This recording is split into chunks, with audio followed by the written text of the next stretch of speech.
ஃபெலிஷா. என்ன நடக்குது? ஓகே, இது வந்து எனக்கு 9 வயசு நடக்குது. 2009 இல்லை ஒரு 8 தெரியல. எங்கள் அம்மா அப்பா ஒரு சொந்த வீடு வாங்கினாங்க அதே ஏரியா. இப்போ வரைக்கும் அந்த வீடு தான் நாங்கள் இருக்கோம். ஸோ வந்து அந்த டைம் வந்து வீடு வாங்கினதுக்கப்புறம் எல்லா ப்ரேயர்ஸும் முடிஞ்சோடனே எல்லாம் ஓகே நார்மலாக தான் இருந்துச்சு. திடீர்னு ஒரு நாள் வந்து கேட்டால் நாங்கள் 3 பேர் அவ்வளோ சின்ன பிள்ளைங்களாம். ஸோ வந்து நாங்கள் தனியாக ரூமில் படுக்கிறது எனக்கு பயம். ஸோ வந்து நாங்கள் 3 பேருமே அம்மா ரூமில் தான் நாங்கள் படுப்போம். எங்கள் அப்பா வந்து ஒரு டூரிஸ்ட் கைட்டு. ஸோ அவர் வேலைக்கு போட்டோன்னா ராத்திரி ஒரு 11 மணிக்கு 12 மணிக்கு லேட்டாக தான் வீட்டுக்கு வருவாங்க. ஸோ வந்து எங்கள் அம்மா வந்து ஹால் உட்காந்து எங்கள் அப்பாக்காக வெயிட் பண்ணுவாங்க. அப்போ வந்து அன்னைக்கு என்ன நினச்சுன்னா, நாங்கள் எல்லாம் 3 பேர் தூங்கிட்டு இருந்தோம். திடீர்னு வந்து கேட்டால் மேலே வந்து ஏதோ ஒரு கொலுசு சத்தம் நடக்கிற சத்தமே கேட்டுச்சு. எங்கள் அம்மா என்ன நினச்சாங்க, ஒருவேளை என் தங்கச்சியோ ஏன் என் தங்கச்சி வந்து வேற ரூமுக்கு போதா அப்படின்னு என் தங்கச்சிக்கு வந்து சொல்லி கூப்பிட்றாங்க. அவங்க வந்து எதுவும் ரெஸ்பான்ஸ் பண்ணவே இல்லை. எங்கள் அம்மா நினச்சாங்க ஏன் ஒரு பதில் வரல அப்படின்னு. நேராக எங்கள் அம்மா என்ன பண்ணாங்க, மேலே போயிட்டு பார்த்தாங்க.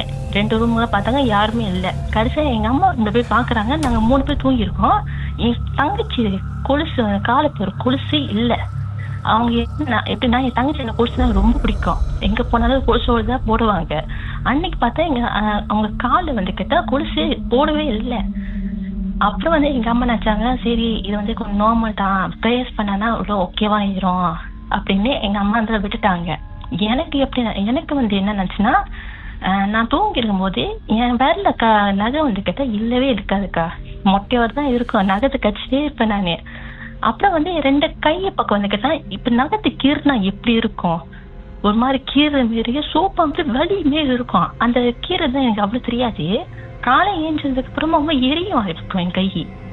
அப்போ வந்து நான் எங்கள் அம்மா அப்படி காமிச்சேன், அம்மா இங்கே பாருமா 2 கையை வந்து நகை கீறுனது என்ன இருக்குமா, ரொம்ப எரியுது அப்படின்னு. அப்போ வந்து எங்கள் அம்மா அப்பாவுக்கு தெரிஞ்சிச்சு போடல. அப்போ வந்து என்கிட்ட சொல்ல, ஏன்னா வந்து சொன்னானா நான் பயந்துருவேன் அந்த மாரின்னு.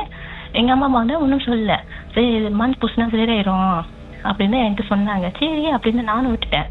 அதுக்கப்புறம் எங்கள் அம்மா அப்பா சொன்னாங்க, வீட்டில் வந்து ப்ரேயர்ஸ் பண்ணியிருந்தோம் எல்லாம் ஓகேவாயிரும், நம்ம விடாமல் ப்ரேயர்ஸ் பண்ணிகிட்டே இருக்கணும் அப்படின்னு சொல்லியிருந்தாங்க. அதுக்கப்புறம் வந்து இந்த டிஸ்டர்பன்ஸு கொஞ்சம் குறைஞ்சிச்சு. ஆனால் வந்து என் வீட்டுக்கு பின்னாடி தான் பெரிய சேட்டையே இருக்குது. என்னன்னா வீட்டுக்கு பின்னாடி வந்து என் பப்பி வந்து விடுவாங்க. இந்த 1 பாத்ரூம் 2 பாத்ரூம் விடுறதுன்னா பின்னாடிக்கு போவாங்க என் பப்பியை. அப்போ வந்து பக்கத்தில் வந்து ஒரு வீடு. ஸோ வந்து வீட்டுக்கு வந்து இந்த வாழை மரம் தான் இதெல்லாம் இருக்கும். ஸோ அன்னைக்கு என்ன நினச்சுன்னா, எங்கள் அம்மா வந்து வீட்டுக்கு பின்னாடியே திறந்து நார்மலாக அங்கே நின்று பார்த்துட்டு இருந்தாங்க. என் பப்பி என்ன பண்ணுறது அப்படி பார்த்துருந்தாங்க.